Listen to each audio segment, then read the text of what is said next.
voor nou, ek gaan sommer met die bus in die deurval of wat ewer daai uitdrukking sê. My vrou is nou, sy hardloop nou rond. Goed, sy is nou ergens. Kom ons wag maar vir haar. Goed. Kom ons terwyl ons vir haar wag, is daar iemand van julle wat 'n getuienis het of iets op julle harte het? Niemand nie. Goed. Nou ons ja.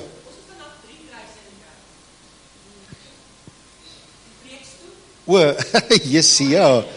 Jo, okay, dit is ja, dankie. Ek het dit nog nie eens so opgelet nie. 3 kruise, yes, daar kom sy nou. Goed. Almal, daar's my vrou nou. Okay, so is dit nie bedompig nie? Is julle reg? Goed, so kan ons maar begin. Okay. Goed, nou die tema vir vanoggend is die ware besnydenis. Goed, die ware besnydenis. Nou ek wil net vir julle sê, gister was vir ons in ons binnemense huishouding een van die moeilikste dae hierdie jaar nog. En dit het gegaan oor om 'n gepaste prentjie te kry. As jy nou verstaan wat ek bedoel. Want hoe beeld ek nou die besnydenis uit? As jy, wat se prentjie kry jy ou daar? Ons was redelik moeg gesukkel om uit te vind, wat se prentjie kry ons nou? Dit was regtig, en toe uiteindelik toe kom my vrou, nou daai is eintlik 'n rooi hart, die beeld druk hom nou net nie uit nie, dis die hart van klip, en 'n mes daar, en wie van julle weet dat die Here gesê het in die Ou Testament, aangaande die Nuwe Testament wat kom, ek sal die hart van klip uithaal en vir julle 'n hart van vlees gee. Kom ons sing gou vinnig, doef, doef, doef, doef, ons sal hom die speed aanstel, 2 Korintiërs 5 vers 17, hy gaan so 1, 2, 3, I'm a new creation, things have passed away, I'm born again, then a conqueror, that's who I am. I'm a new creation, I'm a brand new man. Halleluja, dank die Here vir sy goedheid. Nou geliefdes, gaan ons net gou saam blaai na Eksodus 4 toe, maar wie gaan vir ons lees? Jeremia 4, Andrei sal hom sommer vir ons reg kry, Jeremia 9, en dan net 'n paar verse, maar as julle okay is vandag, ek weet, ons leef in 'n era, waar mense minder lees as vroeër tye, wat nie goed is nie, en ons stem nie saam, mense lees, is suppose om meer te lees. Nou goed,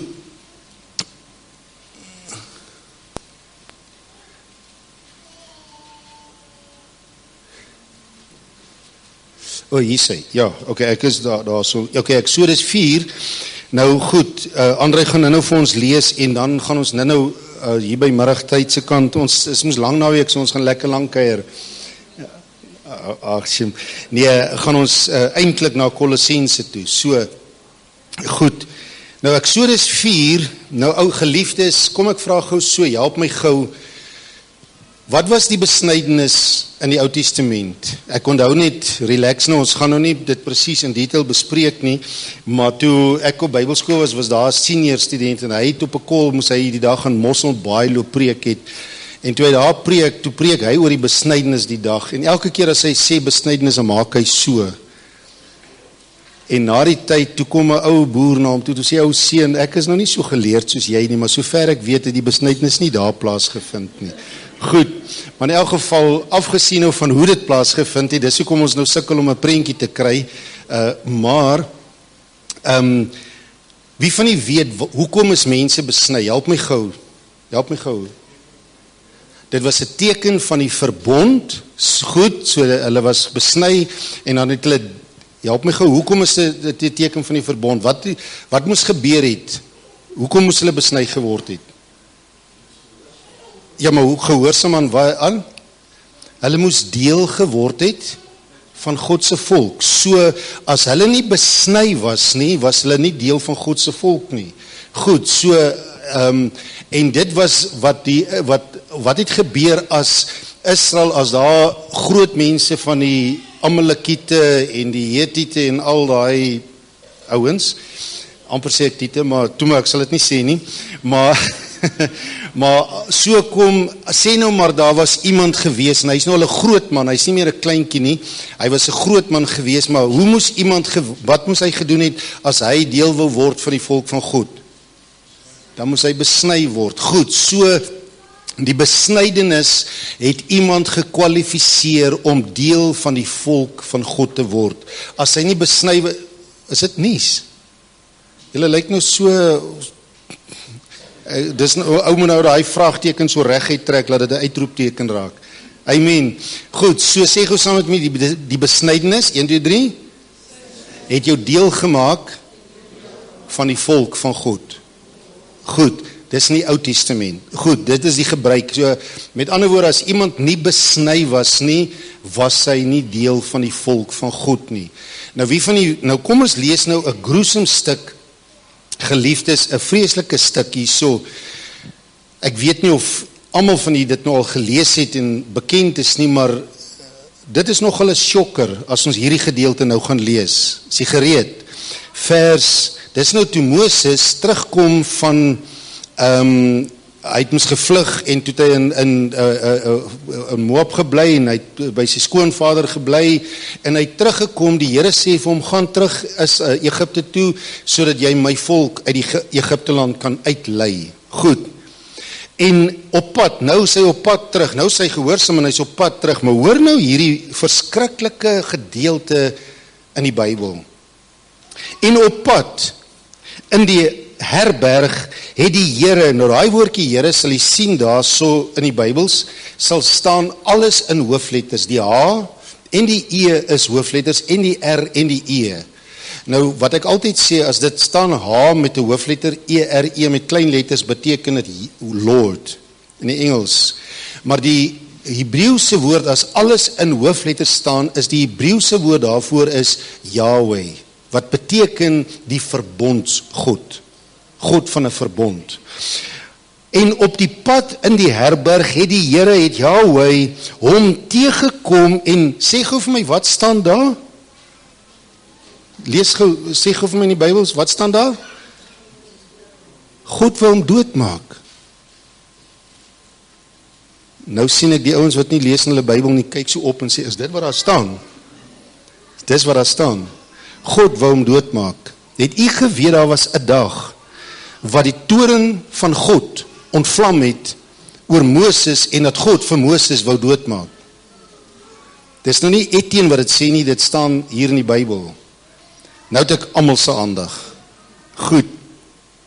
Toe neem Sipora, dis sy vrou, 'n skerp klip en sny die vooruit van haar seun af en gooi dit voor sy voete en sê, waarlik jy is vir my 'n bloedbruidegom. Sê saam met my, bloedbruidegom. Goed. En hy het hom laat staan, met ander woorde, God het vir Moses gespaar. Toe het sy vrou, gesê, bloedbruidegom met die oog op die besnydenis. Goed, die bloedbruidegom. Nou ouens, sê gou saam met my as jy dit glo en ek bid in Jesus naam, dat die Here vandag vir u iets lewendig sal maak. Jesus is my bloedbruidegom. Ok, dankie vir jou. 1, 2, 3. Jesus is my bloedbruidegom. Goed, met die oog op die besnydenis. Nou ouens, my vraag vandag is hoekom is God so ernstig gewees? Hoekom was God so ernstig? Ek meen, het u geweet daar was 'n dag toe Dawid ook bevrees geraak het vir God. So, yes, God is ons pappa, hy is ons dad en alles, maar dit vat niks weg van die feit dat God 'n heilige God is. Stem jy saam? Dit vat niks weg dat God se beginsels vas staan nie. Stem jy saam? Goed, so God bly God. Amen. So selfs Moses wat hierdie groot roeping en hierdie groot geliefde job voor die Here gehad het, ek meen in so mate dat die Here gesê het, ek openbaar my deur ander of myself aan ander deur gesigte en deur drome en alles, maar nie so met my knegt Moses nie. Vir Moses beopenbaar ek myself face to face. Wow. Maar selfs daardie Moses Moes sy skoene uittrek toe hy in die teenwoordigheid van God gaan. Stem jy saam? Selfs daardie Moses toe hy sy kind nie besny het nie, was in gevaar om doodgemaak te word. Wow. So daar lê iets in die besnydenis. Stem jy saam? Daar lê iets dat God ernstig is en God is die rots van die eeue. Dit beteken hy buig nie. Deur die eeue is hy vas. Hy's God. Hy's nie soos die New Age of soos vandag, alles is maar relatief nie. Stem jy saam? God bly God. Nou, André, Jeremia 9 vers 4 en vers 23 tot 26, as jy dit vir ons kan lees asseblief, dan verduidelik ek dit gou vir ons. Jeremia 9 vers 4 en 23 tot 26. Vers 4 sê, pas op, elkeen vir sy vriend en vertrou op geen broer nie, want elke broer is net 'n onderkruiper en elke vriend gaan om met kwaadpratery. Vers 23 sê, so sê die Here, laat die wyse hom nie beroem op sy wysheid nie, en laat die sterkte hom nie beroem op sy sterkte nie, laat die ryke hom nie beroem op sy rykdom nie, maar laat hy wat wil roem, hom hierop beroem, dat hy verstaan en my ken, dat ek die Here is wat goedertierenheid, reg en geregtigheid op die aarde doen, want in die dinge het ek 'n behaag, spreek die Here. Kyk, daar kom daar, spreek die Here, dat ek besoeking sal doen oor almal wat besny is, wat nogtans onbesnede is, oor Egipte en Juda en Edom, en oor die kinders van Ammon en Moab, en oor almal wat die rand van hulle hare weggeskeer, wat in die woestyn woon, want al die heidene is onbesnede, maar die hele huis van Israel is onbesnede van hart. Goed, dankie, nou kom ek verduidelik dit vir u, terwyl kom ons blaai na die boek Kolossense toe, kom ons blaai na Kolossense toe, in die Nuwe Testament, so, jy kan so maak kol, dan is ons in die kol vandag by die boek Kolossense. Nou André het nou vir ons gelees hier, en hy het die woord gesê, vertrou nie jou broer nie, wow, nou ek weet nie of hy daai boek in 2026 geskryf het nie, want het klink amper of het redelijk onlangs is, nee, stem nie saam, wat hy sê, jy kan niemand vertrou nie, hulle vertel van die Jood wat sy kind geleer het van besigheid, en hy sien sy kind nou daar op die dak, en hy sê vir hom spring af, en sy kind sê, gaan pa my vang, hy sê, ek gaan jou vang, en sy kind sê, beloof pa gaan my vang, hy sê, ek beloof jou op my ere woord, goed, ek beloof op my pa se job, ek gaan jou vang, en die kind spring, en die pa gee pad, en die kind val om te pletter teen die grond, en hy sê, pa het dan gesê, pa gaan my vang, hy sê, reël nommer 1 in besigheid, vertrou niemand nie, nie is jou pa nie, goed, maar in elk geval, maar nou sê hy die woord, almal van hulle, en hy praat met sy volk, hy sê is onderkruipers. Nou wie van die weet, God het Jakob besoek, en Jakob het met God geworstel, nou Jakob was 'n bedrieër, stem jy saam? Ken jy die geskiedenis van Jakob? Nou die woord Jakob beteken bedrieër, maar is baie interessant, ons praat ander dag, het André vir ons mooi, by die manneoggend hier so 'n mooi uitbeelding gegee van Jakob, en hy gaan eendag vir ons sommer 'n boodskap bring daaroor, maar die woord Jakob, eintlik as jy in die Engels gaan kyk, wat beteken die woord Jakob, beteken het supplanter. Nou die woordjie supplanter is bietjie 'n meer gruesome woord as net 'n bedrieër, dit beteken die letterlike begrip vir die woord Jakob beteken onderkruiper, en daar sê hy dit presies, is 'n onderkruiper. Nou, jy kan maar gaan kyk, wat is die direkte vertaling van Engels, Afrikaans toe is, vir 'n supplanter is 'n onderkruiper. En toe kom die Here en hy sê vir hom hierdie woorde, hy sê, ek gaan jou verander, Jakob. Nadat jy met my geworstel het, sal ek jou naam verander van Jakob, 'n bedrieër of 'n onderkruiper, na wat? Israel. En die naam Israel beteken prins van God. Prins van God. So jy sal nie meer genoem word bedrieër of 'n onderkruiper nie, maar 'n prins van God. Dit was in Genesis 37 gewees. Nee, 32. maar toe, maar dit gaan nou nie plooie wegvat, as jy nou weet wat 'n presiese hoofstuk is daar rond, maar toe wat gebeur is, duisende jare later, kom God en hy praat met Israel, die nakomelinge van Jakob, en hy sê vir hulle hierdie woorde: julle is soos Jakob, julle is steeds onderkruipers. Want hy sê onder julle, nou nie hier nie, maar hy sê in my volk is daar mense wat soos Jakob is. Uiterlik lyk hulle soos Israel, maar in hulle harte lyk hulle soos Jakob. Hulle is onbesnede van hart. Hulle is onbesnede van hart. Hulle is fisies, is hulle besny, maar hulle harte is nie besny nie. Nou, onthou nou, God wou vir Moses doodmaak oor dat sy seun nie besny was nie. So met ander woorde, daar is iets geweldigs oor die besnydheid. Nou God kom en hy in aanhalingstekens deur sy groot liefde waarsku hy sy volk en hy sê: julle is onveranderd. Julle lyk nog net soos die onderkruipers. Julle het nie verander, daar het geen verandering plaasgevind nie. Met ander woorde, dit sê vir ons iets van dit wat ons vandag sien is, mense profes of gee voor, hulle is Christene, maar hulle is nie weergebore nie. Nou wat dit beteken in die Afrikaans, beteken in die Ou Testament, geliefdes, moes iemand om deel van die volk van God geword het, moes hy besny geword het. Stem jy saam?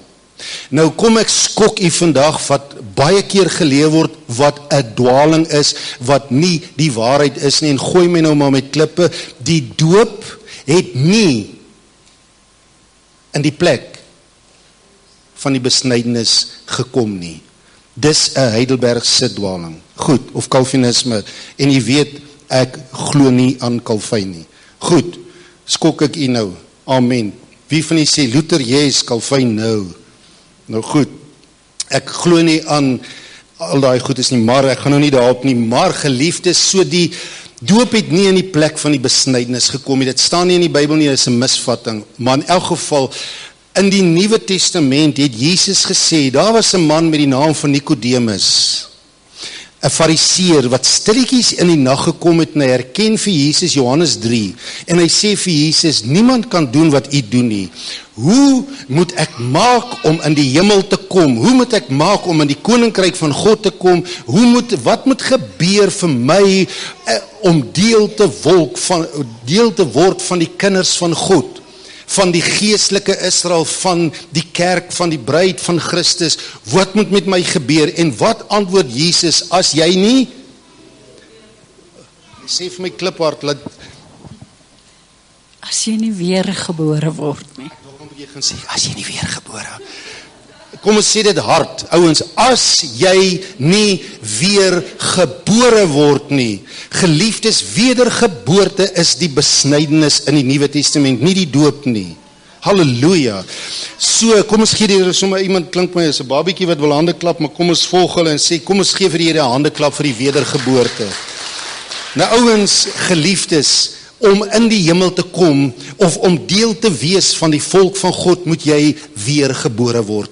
Daar is nie 'n ander way nie, en God kom, en hy sê in die Ou Testament, soos dit lyk, kom ons maak het straightforward, en ons sluit amper af, soos dit in die Nuwe Testament supposed is om te wees. Luister mooi, vir die Ou Testament was dit vir iemand om deel te word van die volk van God, moes hy besny word. In die Nuwe Testament moet wat gebeur, hy sê, daar kom daar, en in Jeremia, verder gaan hy aan, en in Jeremia 31, Esegiel 18 sê hy, daar kom daar, verwysende na die nuwe verbond. Sê saam met my, 'n nuwe verbond. In die nuwe verbond gaan dinge anders wees. Hy sê, in daardie dae, in die Nuwe Testament, gaan julle nie meer besny word fisies nie, julle gaan besny word van Esegiel het gekom en geprofeteer en sê, daar kom daar dat God die hart van klip sal uithaal en vir julle 'n nuwe hart gee, 'n nuwe hart. Goed, so geliefdes, God gee vir ons 'n nuwe hart. Wedergeboorte is die ou hart. Nou kom ons verduidelik gou so.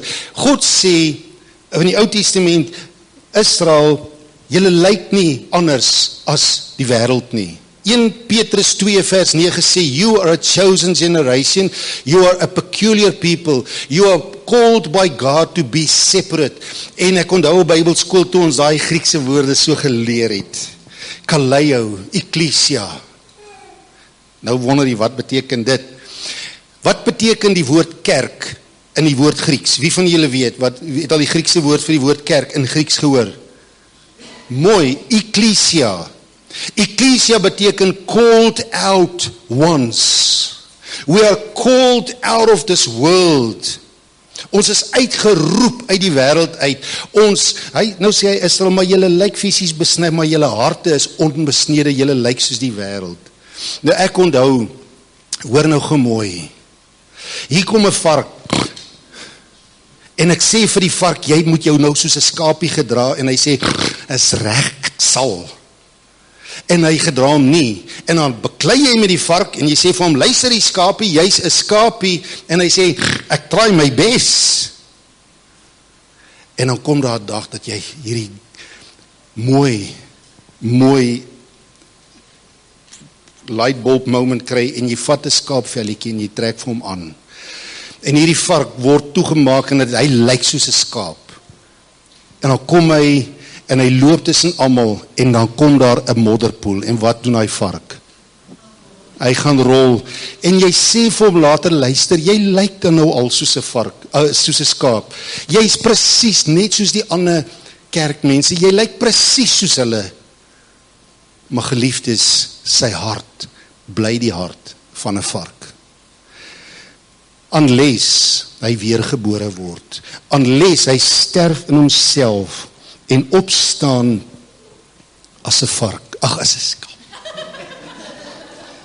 So 'n vark, goed, maar in 'n geval, goed, maar stem nie saam, dis wat die besnydenis in die Nuwe Testament beteken, die ou hart word uitgesny, en die Here plaas 'n nuwe hart.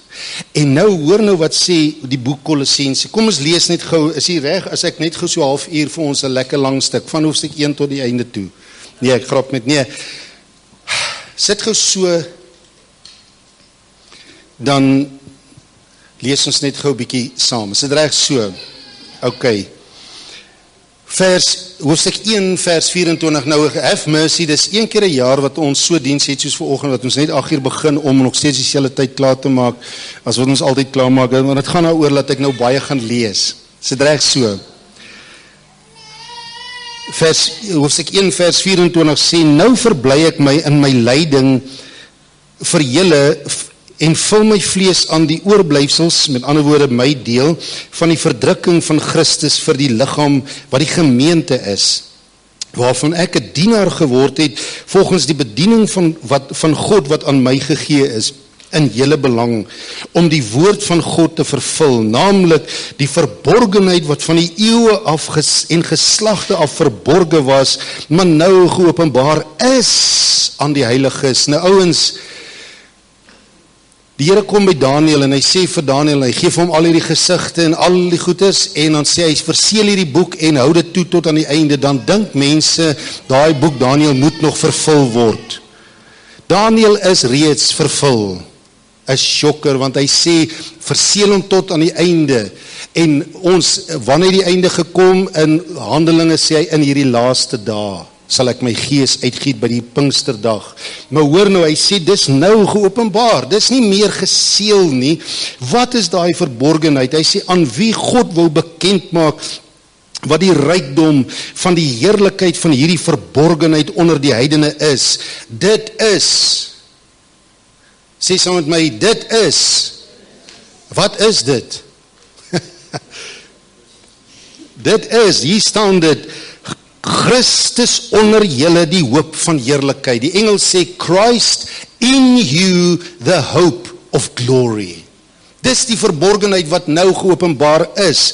Hy sê, hom verkondig ons, terwyl ons elke mens vermaan, en elke mens in alle wysheid onderrig, om elke mens volmaak in Christus Jesus voor te stel, waarvoor ek arbei en stry, volgens die werking, wat in my werk met krag, want ek wil dit hê, ek wil hê dat julle moet weet, wat 'n groot stryd ek oor julle het. Luister hier so ouens, arme ou Etienne het ook 'n stryd om dinge te openbaar, maar hy sê hier so, en oor wat in Laodicea is, wat almal my aangesig in die vlees nie gesien het nie, dat hulle harte vertroos mag word, en dat hulle saamgevoeg word in die liefde ensovoorts, sodat hulle, dan gaan hy aan en hy sê, om die verborgenheid te leer ken, en nou gaan hy aan, hy sê, kom ons skiep nou 'n paar stukke, hy sê vers 6, soos julle dan Christus Jesus, dis 2 vers 6, hy sê, soos julle dan Christus Jesus die Here aangeneem het, wandel so in hom.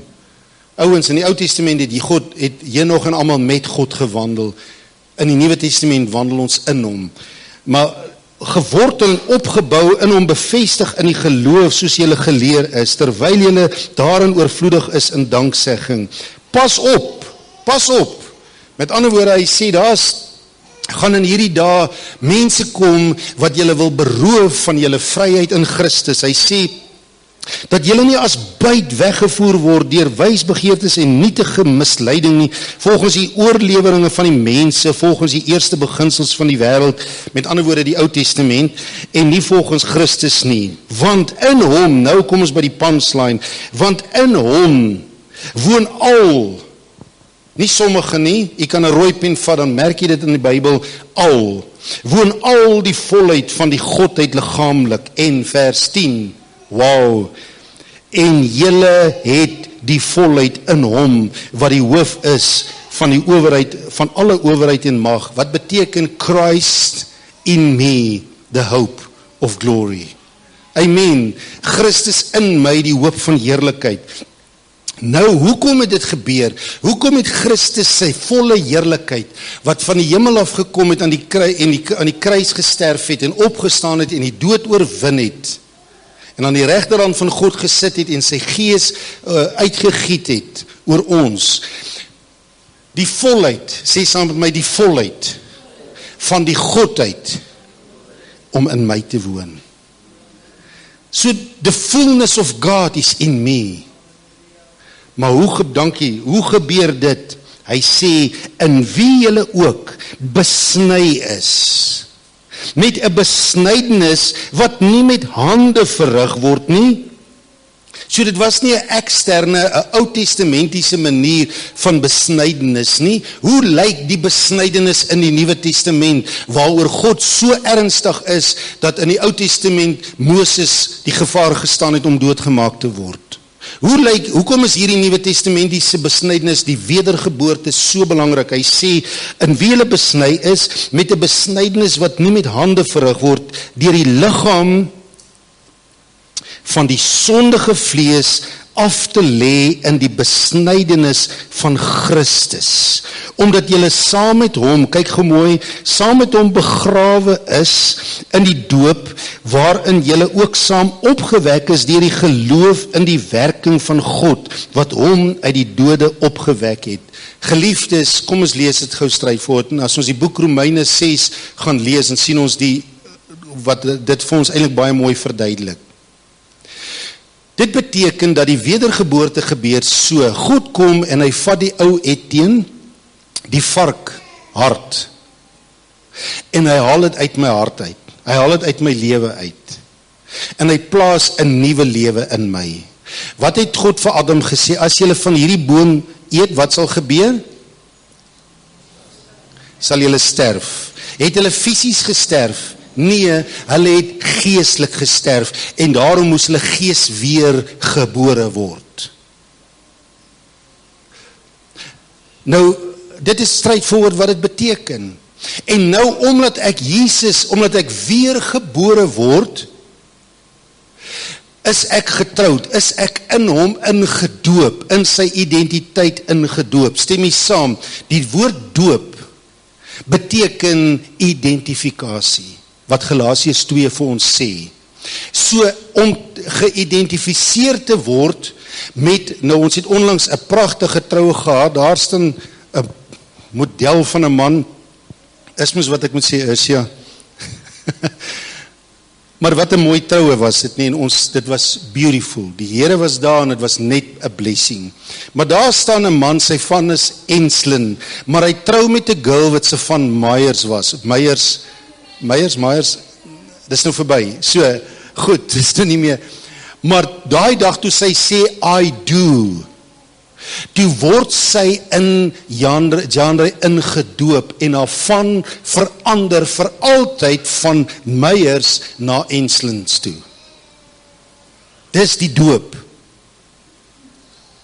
Sy's in hom ingedoop, sy identifiseer hom met hom, maar een ding kort. Wat kort?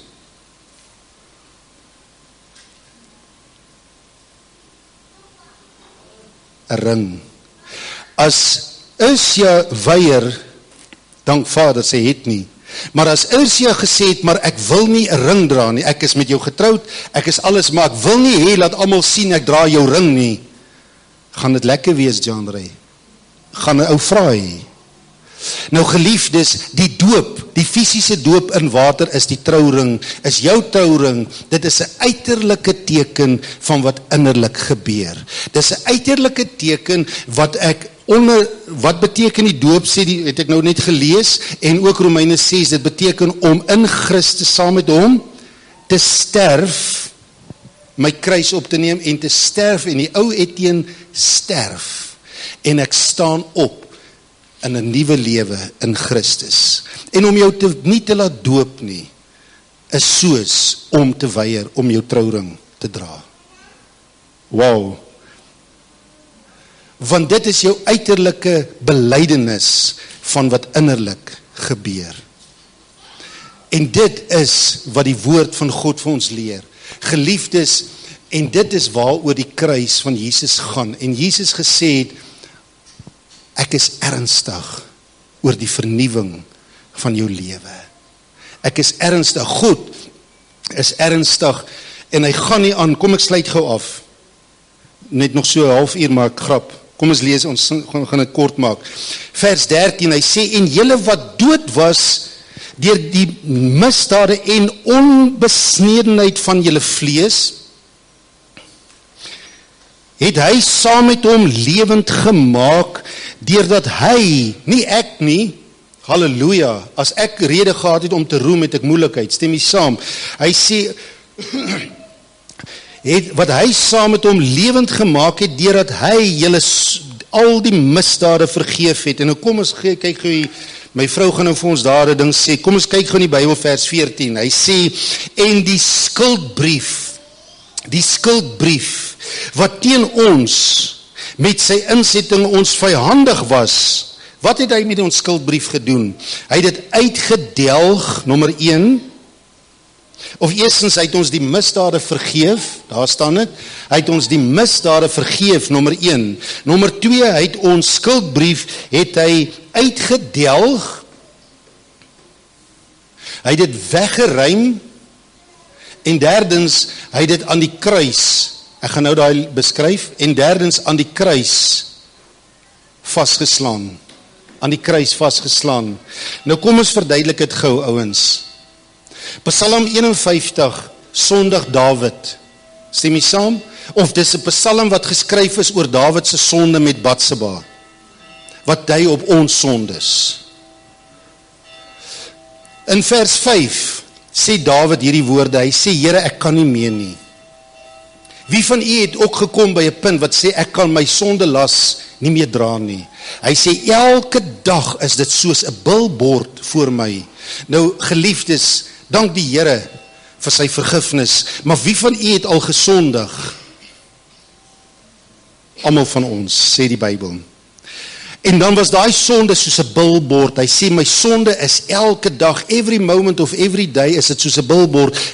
Ek kyk vas en ek word herinner elke oomblik. As ek aan hierdie ding kyk, as ek daai ding kyk, oral sien ek net heeltyd, dit bring net my sondes voor my. En toe kom Dawid en hy vra in vers 9 die woorde, hy sê, ontsondig my met hyssop, sodat ek rein kan wees en restore the joy of thy salvation. Die woordjie hyssop was in die Ou Testament 'n plant gewees, 'n kruie, en hulle het dit ingegooi, en dan het dit, sê nou maar daar was vuil goed in, dan onttrek dit vuilheid. So dit was 'n kooksel, dit was 'n aftreksel, dan gooi hulle dit uit. Met ander woorde, die doel van hyssop was, as hulle dit sê nou maar op sig, of whatever gedoen het, het hy geontgif. En die doel van hyssop in die Nuwe Testament, die simboliek daarvan is, dat die Here kom deur sy genade, en hy ontgif my siel van die herinnering, en die pyn, en die gis, en die infeksie van my verlede. Wow, dis wat hyssop doen, en dis wat Dawid gesê het, Lord, I can't have the joy of thy salvation unless I'm cleansed by hyssop. Wow, is dit nie kosbaar nie, ouens?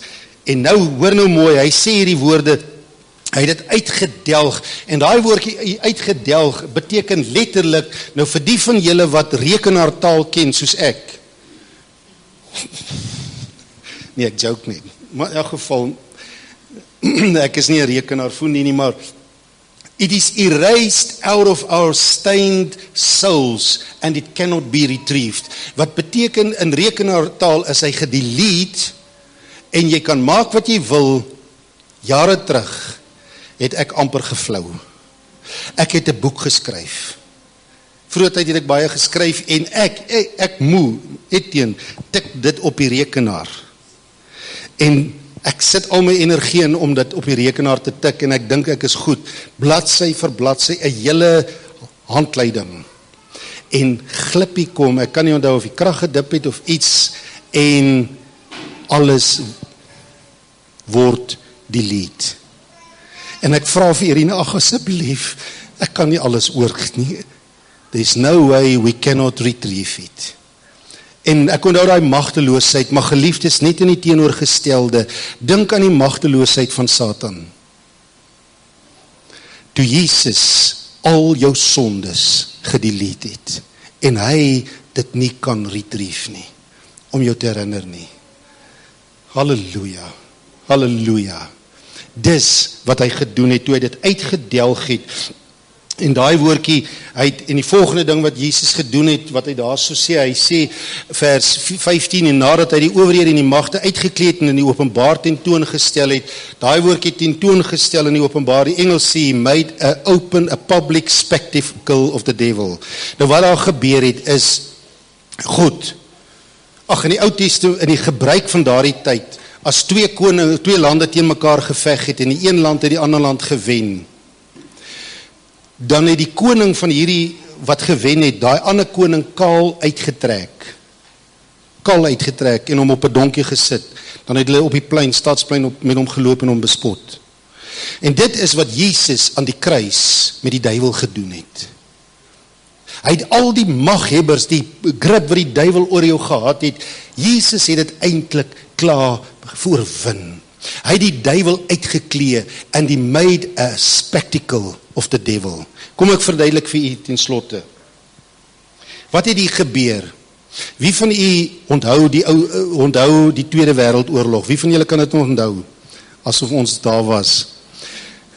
Maar Hitler, hoor nou net gou, ek gaan net gou met prakties te maak. Hitler het 19 pionne of 19 ouens gehad, wat sê, wie van julle het bietjie al opgelees oor die Tweede Wêreldoorlog, wat my kan uithelp met hierdie?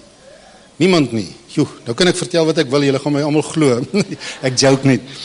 Hitler het 19 ouens gehad, direkte ouens om hom. En toe die Tweede Wêreldoorlog verby was, toe vind hulle net 18, wie van julle het al gelees van die Nuremberg trial? Goed, en dit was die groot trial waar hulle hierdie ouens skuldig bevind het en tereggestel het. Maar een ou was weg. Sy naam was, wie van julle het al gehoor van dit?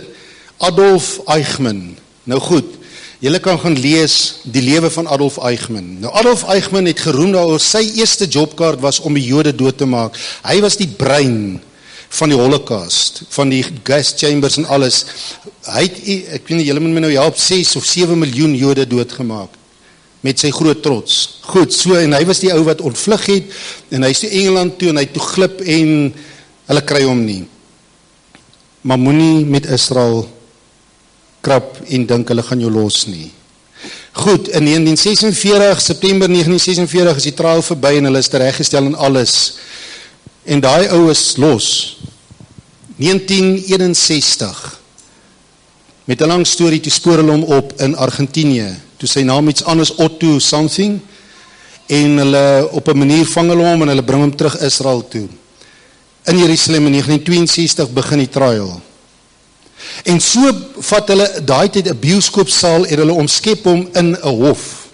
En hulle maak dit 'n openlike, hoor nou mooi, 'n openlike, al die Jode is vry om soos 'n kini kan hulle elke dag, want is maande wat dit gaan vat, elke dag kan hulle gaan insit en hulle gaan kyk hoe hierdie ou se hofsaak plaasvind. Maar daaronder het hulle bulletproof glas gehad, want hulle weet hierdie ou gaan nou enige tyd daar uitkom. Niemand weet hoe lyk hy nie. Na die tyd, toe vertel hulle, toe het hulle onderhoude met die ouens wat daai tyd die hofsaake bygewoon het. En almal vertel dieselfde storie. Almal van hulle was bang. Want hierdie ou is gevang, maar hoekom is hulle bang? Maar hulle het 'n vrees vir hierdie ou gehad. Hy het 6 miljoen Jode doodgemaak. En hier sit die oorblewende Jode, wie se families doodgemaak is. Hulle sit almal hier op die paviljoene en alles. En hulle wag nou dat daai ou daar uitkom daaronder. En almal vertel dieselfde storie. Toe daai ou daar uitkom, toe val almal se bekke oop. Toe sit so klein ou val seentjie. En almal sê die woorde, is dit hierdie ou klein oukie wat ons uitgemoor het. En toe ek dit lees, toe dink ek aan Jesaja 14 vers 12, wat van Lucifer sê, as ons eendag in die hemel kom, en ons gaan die duiwel sien, sê die Bybel, gaan ons almal sê, is dit die ou mannetjie wat die hele wêreld mislei het. Hy is uitgeklee aan die kruis. Hy is 'n spektakel gemaak. And your sins have been deleted and blotted out. Blotted out. Halleluja. Halleluja. Amen. Halleluja. So geliefdes, my vraag vandag is, voordat ons vir kleining gaan inseën, is my vraag vandag, as hier iemand sit, wat sê, ek is nie wedergebore, sal jy dalk vir ons iets speel? Wat sal ek sê, ek is nie seker vandag, of ek my lewe vir Jesus oorgegee het en volle, wil ons vir jou 'n geleentheid gee vandag. Kom ons bid net saam. Amen. Kom ons maak ons oë toe en ons bid net saam. Here, U is ernstig oor die besnydenis. Want U wil ons harte besny. Dankie vir elke kind van God wat hier sit, wie se hart aan U oorgegee is. Maar as U iemand sit vandag, ons wil jou die geleentheid gee, en jy is nie seker of jy 'n kind van God is nie. En jy vandag wil sê, Here, eintlik is ek 'n sondaar. En ek wil vandag my lewe oorgee aan U. Wil jy nie net jou hand opsteek? Ons wil net saam met jou bid.